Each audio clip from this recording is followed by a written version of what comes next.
สมัยจะติจุนกอดกับมองแจะแสดงกับมองจำนวน20เกจังการแทนจูจำนวน4เกตามการสัญญาภาษายังสโลดดักจุนผลิตพอตึกการตีตังจำการบอติจุนบอกยืนในขนมสลบบอกแก้วมีตีตังช่างไงกูซ้อมได้จังไงแบบไอ้ที่เดือดฟ้าใส่สกโลดอลตีลูกศพบอกแก้วยังกระโดดมาเตยจำการบอกองค์โปรดำเนินเตยเดยจำนวน500เฮกตาร์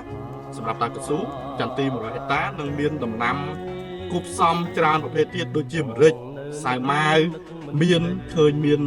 ประเภทอัมเปิลไอมอันนั้นสมัยยังโยประเภทนำยังประเภทกันตัดซี่ไอกระเตะบังทายตอมเลือดำน้ำกายสูงประจักษ์จำการกอดกระหม่อมเลือดตีใบกระหม่อมซานี่กอดกระหม่อมตอนของโมซันแต่สายยังประกาศของโมซันตอนโดยการเตะติ้งมวยแก่ไฮมจูนดอบติ้ง5แก่ไฮมจูนตอบดอบติ้ง10แก่ไฮมจูนจำนวน2แก่ตามดองสมัยจะติจุนกอดกระหม่อมแจะแสดงโดยมีในขนมวิดีโอกอดกระหม่อมจำนวน20แก่จังการไฮมจูนយើងបន្ថែមជូតគាត់ចំនួន4កេសតាមការសន្យាសម្រាប់បងប្អូនដែលមានតម្រូវការថែទាំប្រើប្រាស់លើដំណាំកៅស៊ូនៅរដូវកាលទេបងប្អូនអាចពិភាក្សាជាមួយនឹងក្រុមការងារបច្ចេកទេសរបស់ក្រុមហ៊ុន VKSN បានដែលយើងមានបទពិសោធន៍នៅក្នុងការប្រឹក្សាណែនាំក្នុងការប្រើប្រាស់ប្រភេទថ្នាំកាន់តែស៊ីឯកទេសលើដំណាំកៅស៊ូមានបទពិសោធន៍ជាច្រើនឆ្នាំយោងទៅលើប្រសិទ្ធភាពអ្នកប្រើប្រាស់ផ្ទាល់នៅក្នុងខេត្តរតនគិរីគឺមានការគ្រប់គ្រងយ៉ាងច្រើនកកកតែម្ដងបងប្អូនដឹងហើយផលិតផលប្រើប្រាស់លើដំណាំកៅស៊ូគឺមានតិចមែនទែនដែលចរាចរណ៍លក់នៅលើទីផ្សារប្រជាជាតិកម្ពុជាយើងប៉ុន្តែក្រុមហ៊ុន VKSN